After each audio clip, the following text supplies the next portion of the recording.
Welcome back to the 750. I am your RJ Ochoa. He is your 7'5", two-time Super Bowl champion, college football Hall of Famer, and somebody who might feel just the tiniest bit of pride in the Dallas Cowboys after what we saw on Sunday against the Pittsburgh Steelers. The one, the only, the legendary Tony Casillas. TC, what up?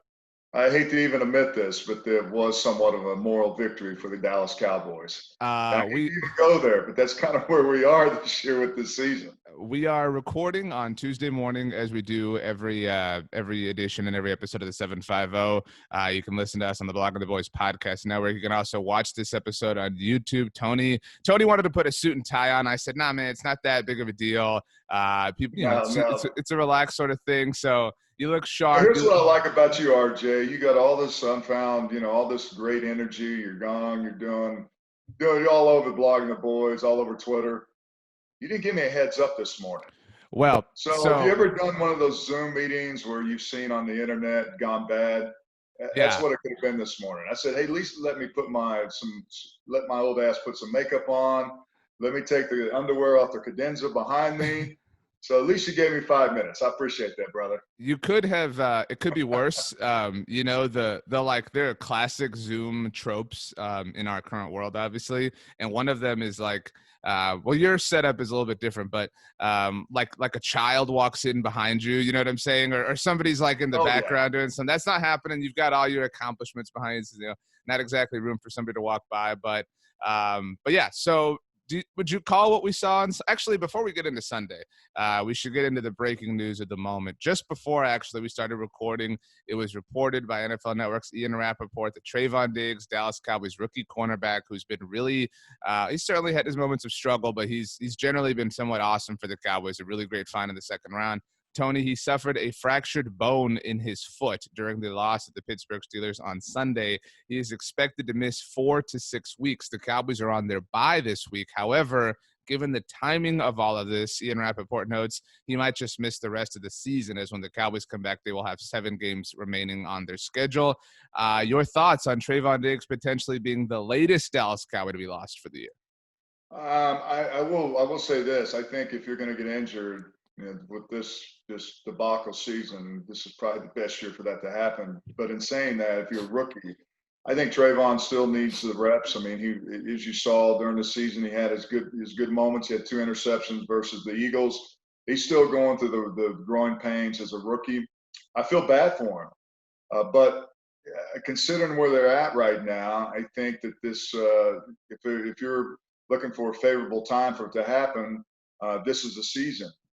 But I just keep going back. I just know as a rookie, you need those valuable reps to get better, and especially at that cornerback position.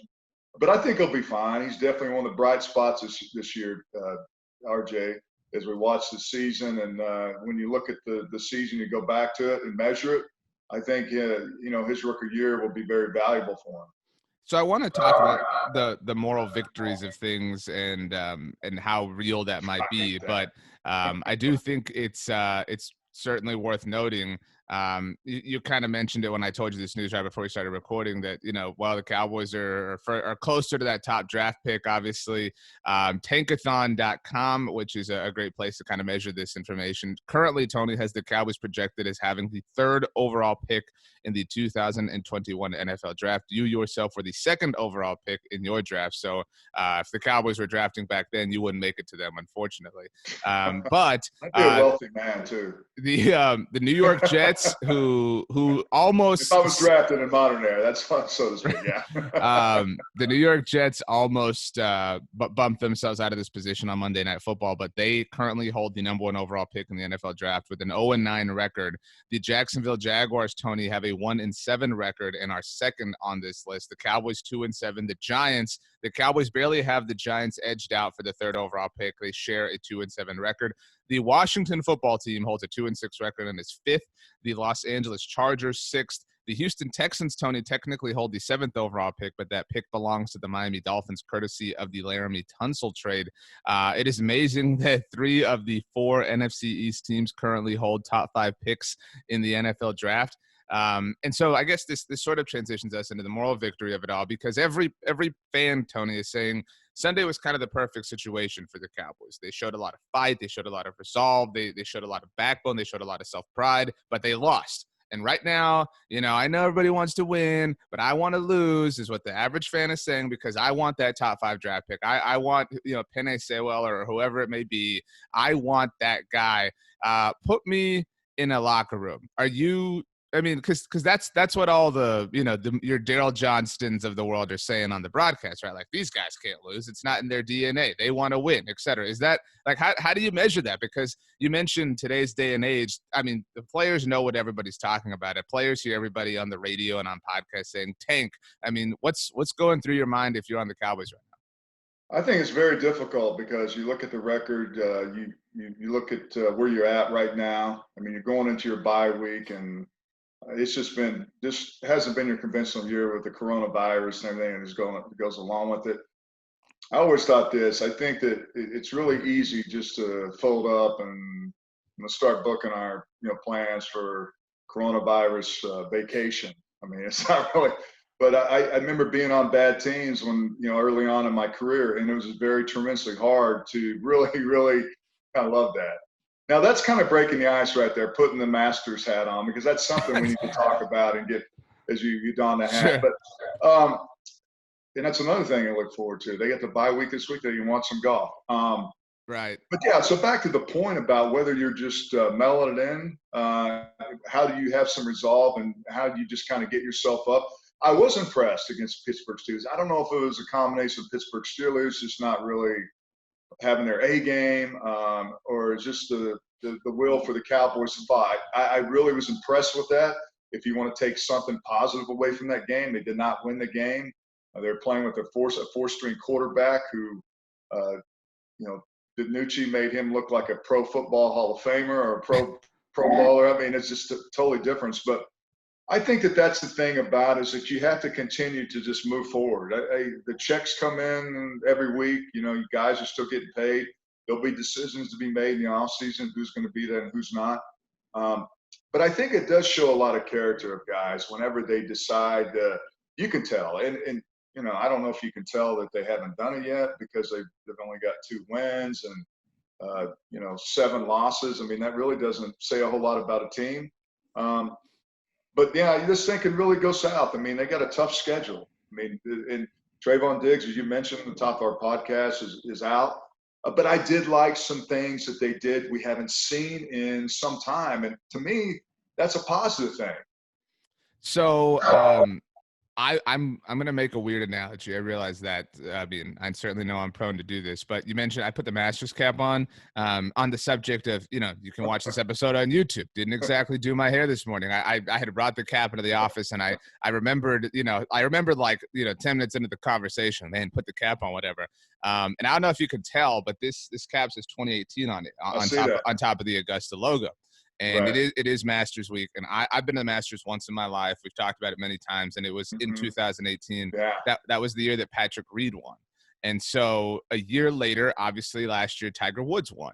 And I tried By the way, I watched that last night. I don't know if you saw the replay of that. I got kind of tired of watching the Jets and the Patriots, so I just went over to 2019 and relived last year, the Tigers, the sensational win at the Masters. I have been just going down a deep rabbit hole on the Masters YouTube channel. They have so many great documentaries they've put together over the years.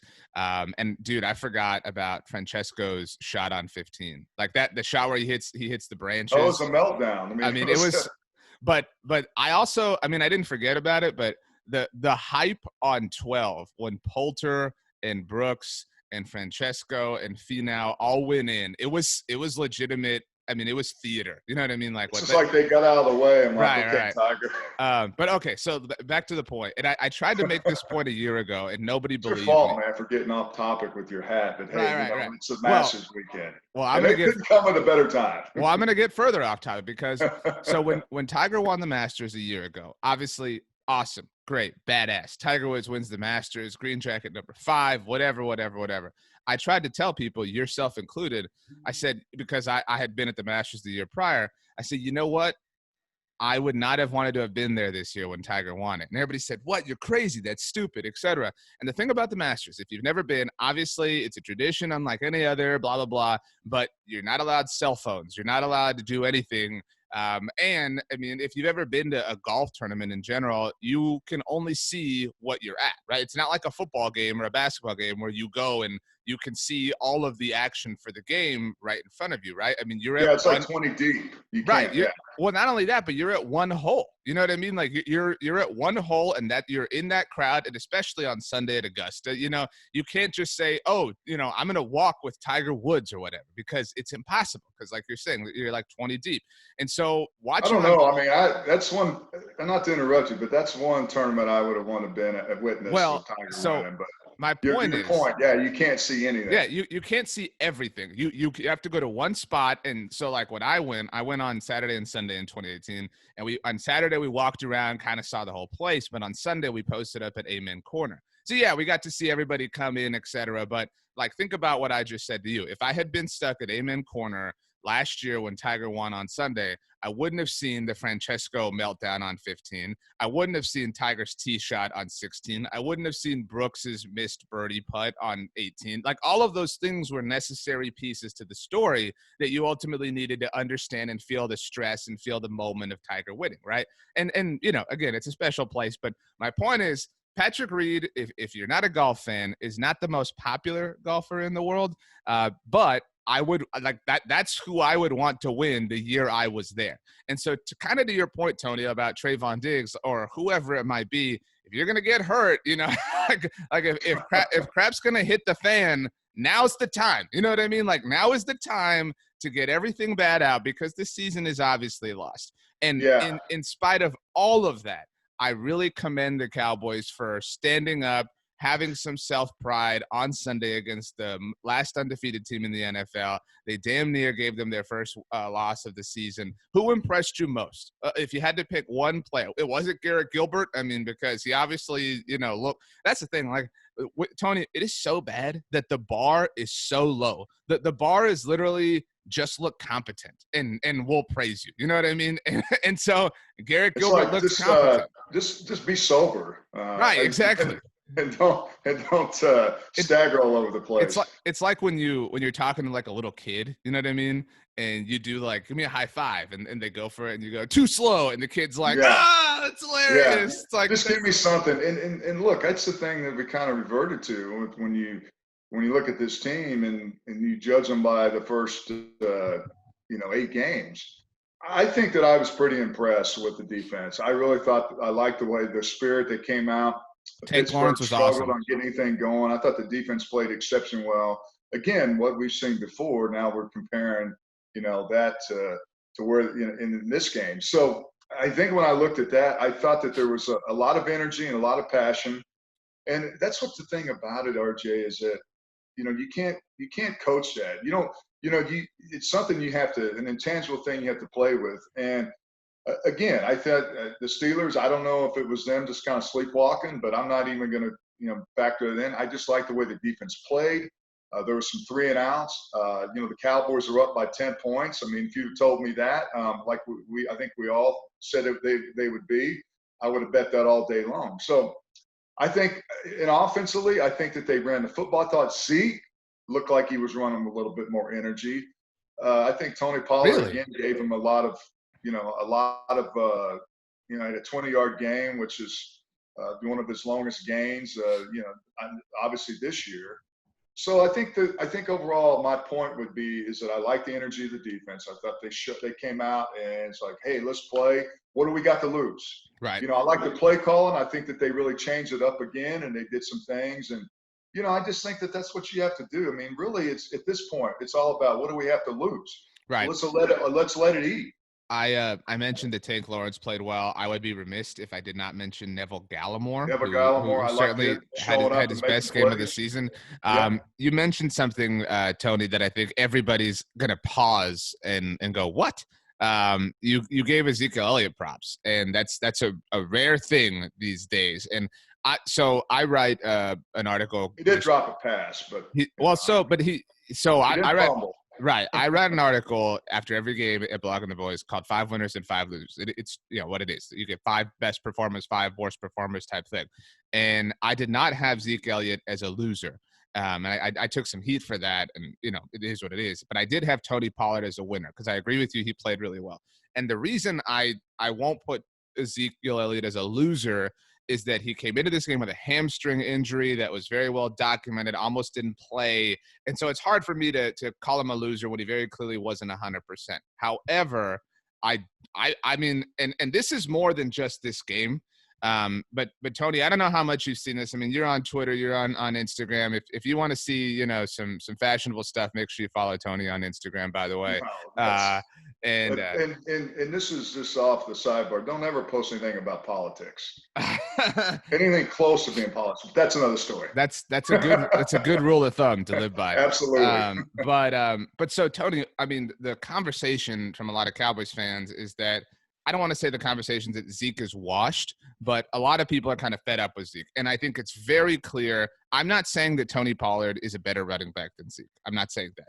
But right now, he very clearly has more pop, more juice, however you want to put it. It is very clearly, and maybe it's injury, maybe it's not, maybe it's just time, maybe Zeke is a little worn down. I mean, I don't know. You could go on and on and on in terms of reasons, but I mean, Tony Pollard very clearly looks like somebody who should be touching the ball more, even more than Zeke at this point in time. Do you feel that, or do you feel I think it's very blatant. When I'm just calling the spade, is that when you watch the game, and I think that Zeke, we saw some of his energy, saw him, his power, but it's even we saw like a couple of feed me's, and I thought the offensive line as a whole didn't do that bad. I mean, they held up too, yeah. Right before the game, and Joe Looney has to come in and hadn't played, and he's been injured. So that's another story. But they still struggled out on the edges. But who doesn't against the Steelers? The Steelers led every there's 13, 14 categories, the number one defense in the National Football League. So when you look at how they played, I mean, they didn't do too bad. But back to Zeke, I think it's blatantly that you see that, and I think when you see all you see with Zeke now is how much money they paid him. So they don't have any other choice but to go with him. Right. But I don't know in the offseason. I don't know if it's something that, I mean, you really can't trade. It's almost like, Todd Gurley out in with the Rams. I mean, it come to a point where, Zeke has seen his best days because, I think that he runs so hard. And I think after a while, you see the shelf life of a running back. And I don't know if it's a combination of Tony Pollard just having a better burst or just a more explosive, but it's just so blatant that you see the energy in the runner. And maybe it's just the running style, RJ. Mm-hmm. I mean, maybe that's the differential between these two guys. Well, I'm sure you've seen people on Twitter argue against paying running backs. And don't get me wrong, I'm a huge Zeke fan, love Zeke. He's awesome and certainly has a lot of pros to his cause. But this is why, I mean, Tony Pollard is the example. I mean, there are a billion examples why you don't pay running backs because it's never easy to find a replacement in the NFL. But it is the easiest position to replace the running back position. And so if you're looking at it from a cost analysis perspective, I mean, if you're going to devote resources, running back is not the right spot to do it. Neither is an off-the-ball linebacker like the Cowboys did with Jalen Smith. The 2019 lead-up to the season was really just a disaster for them in a number of ways, and we're learning that more and more every week. I do think, Tony, I certainly would not disagree with the notion to move on from Jalen Smith in the offseason. There have been different national reporters that have kind of hinted that there might be a discussion for the Cowboys when it comes to their star linebacker. But he has not played well. But I thought that this was actually one of his better games. And I think that people look at the illegal contact penalty and the roughing the passer penalty, and I thought those were two really weak and lame calls against him. And I do feel bad for Jalen. It's a different – I think Jalen and Zeke are in two different spots, and I'm not trying to bag on one.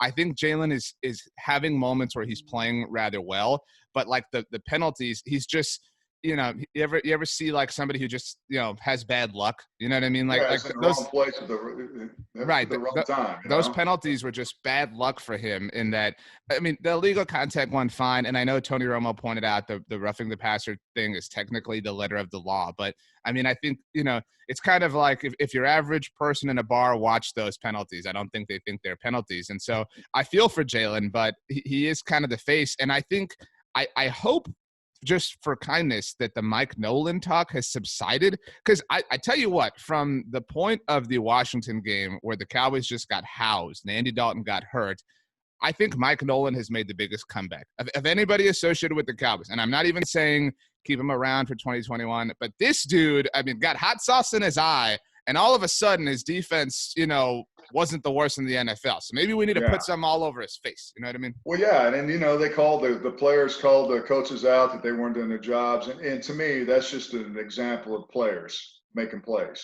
I thought Leighton Vander Esch, since he's been healthy, has really provided a spark for this defense. I think you can see his leadership and him moving. I mean, that one play he had, I have no problem with a player not taking shit from another team, okay? Right. And I don't know if we need to edit that out, but the point is that I want to see some dogs out there. Well, throw the explicit tag on. I'll take a guy like that has, some fight to him. And to me, that could have gone both ways on the penalty on Leighton Vander Esch. Yeah, and it's always on the second guy, right? Yeah, so there's a spark, and I think that's contagious. You need a couple of guys, especially when you're in a season that's just been so dismal, that to go out there and set an example and really just kind of catch fire. So I like the way he's played. But Jalen Smith, look, again, this hasn't been his year. I mean, let's face it. I mean, people have been calling him out, and that's a prime example. Hey, look, it's just not my year. I think the whole roughing the passer is very subjective. I mean, when it comes to hitting, and look, they make a point when you see a play in real, live action. I mean, it's happening so fast, so it's a call the official has to make it. But then when you go back and look at it, right, especially in slow-mo, whatever, yeah. And the pass interference, to me, that looked like the guy has pretty much just ran into him and just flopped a little bit, and the ref pulls the flag. And there were some questionable calls in that game. I mean, you could say the same thing for the Cowboys. I don't know if it was Cam Fleming or it was Terrence Steele. Whoever. It was Terrence Steele, yeah. He was leaving early the whole game, and they never called it. So, look, I think Jalen Smith, if I look at his salary and what he can do as a player, I just think he needs a lot of help. And not to say that he's not a smart guy or he doesn't make the plays, but that's the way he plays. He needs someone to lead him and be part of it and just kind of be a frenzy that kind of backs everything up. Like a Sean Lee or a Leighton Vander Esch or whatever. Yeah. I do have a question for you specifically, because amazingly, there is a sector of people on the internet that defend Jalen Smith, right? And that argue he's still really talented. I'm not going to go that far. But the most common line is he needs a defensive tackle. How do you've talked about that before? I mean, how your job as a defensive tackle is to kind of protect your linebacker, not sell him out. Do you think how much truth is there to that?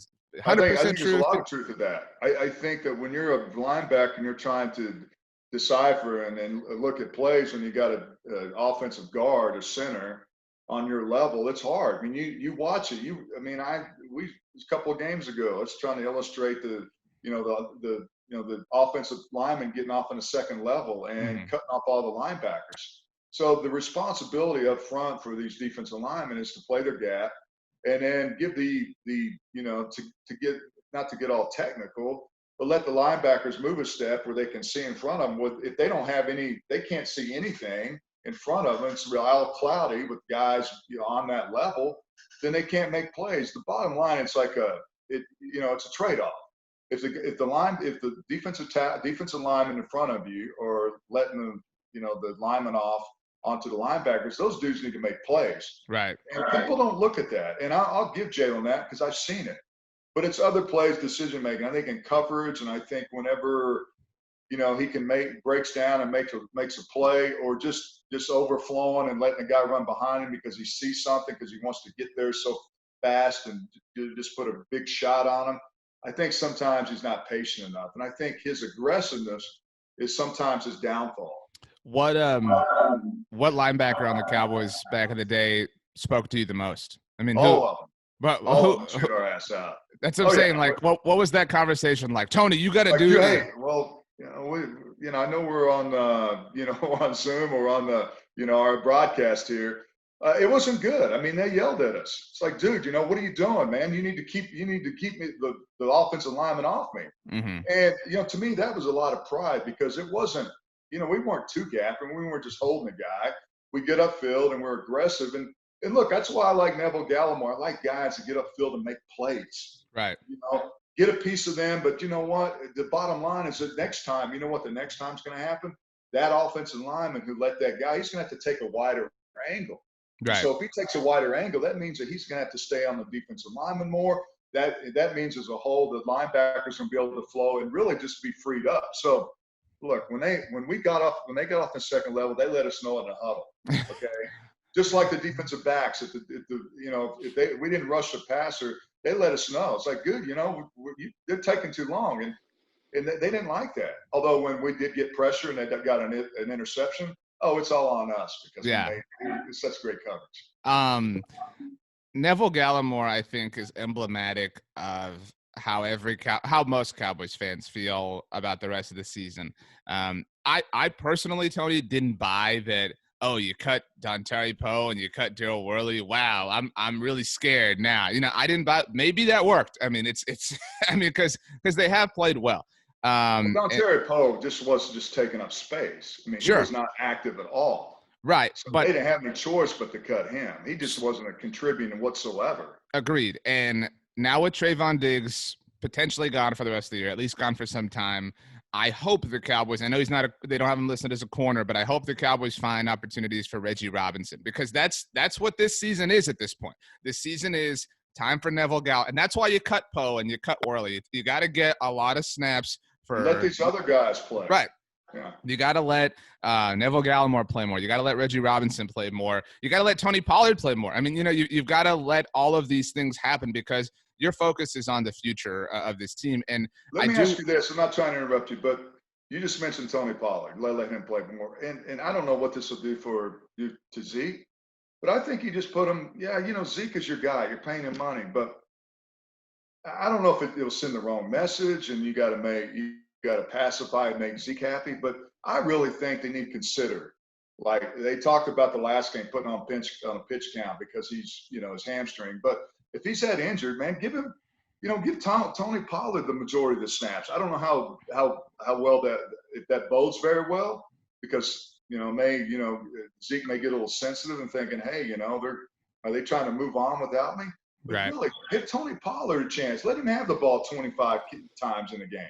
I agree with you, and I think that's why this season is so important. And it's not important in terms of getting wins, and it's not even important in terms of establishing the best draft position as possible. This right now, all this season is data collection. That's all it is. You're collecting data on various players, and that's what's important. And I think that that last time the Cowboys were this bad, Tony, was obviously 5 years ago in 2015, and they rebounded very strongly the next year, obviously, and won 13 games. However, I think looking back on it, it would have been nice to have seen some more future players playing in 2015. I do think that was potentially a really valuable season for like Cole Beasley, right? Who became a really sort of more integral part of the Cowboys after that.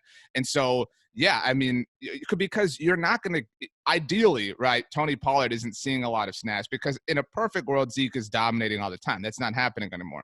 And so you have to make sure that the guys who you're potentially going to lean on next season in 2021 are getting the time that is now, less important, so to speak, because this is a long preseason. That's really all it is for you. And they're really valuable snaps because Neville Gallimore, to the point, Tony, he can't see action like that in training camp or even the preseason. He's going up against, the Pittsburgh Steelers, the undefeated Pittsburgh Steelers, and that's really, really beneficial for him. And this pivots me, and this is, I think, going to be a question for the next week and a half with the Cowboys on a bye. Stephen Jones said on Monday on 105.3 The Fan that Andy Dalton, when he's healthy, obviously he's coming off the concussion and he was placed on the COVID list last week, so he's got those two hurdles to overcome. But once he does, Stephen Jones made it sound like Andy Dalton is the starting quarterback for the Dallas Cowboys. I disagree with that, and I'll make my case, and then I'm curious what you think. I think number one, Garrett Gilbert has played well enough to warrant another start. That's number one for me. Number two is the Cowboys' next game. I've said this several times on multiple shows that we do at Blog of the Boys. Cowboys' next game is Sunday, November 22nd. That's the Sunday before Thanksgiving. And then very quickly after that, the Cowboys have to host Washington on Thanksgiving Day.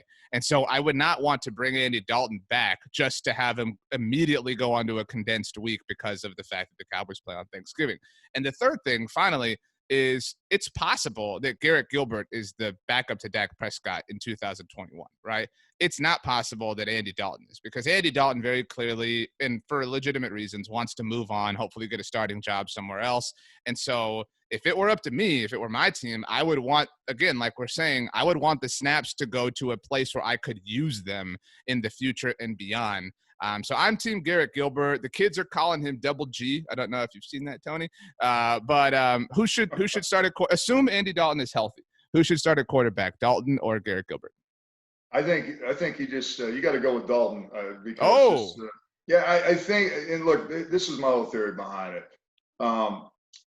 If you're going to go with Garrett Gilbert, I think everyone realizes that Andy Dalton probably won't be. It's a 1-year deal, and what are they paying him? $6-7 million a year. So you got to pay him this year, obviously, and you got to play him.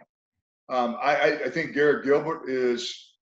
I thought for what we've seen prior to the Pittsburgh Steelers game, and DiNucci coming off just a really, I don't even call it. I don't know what kind of performance you call it. Just a guy out there.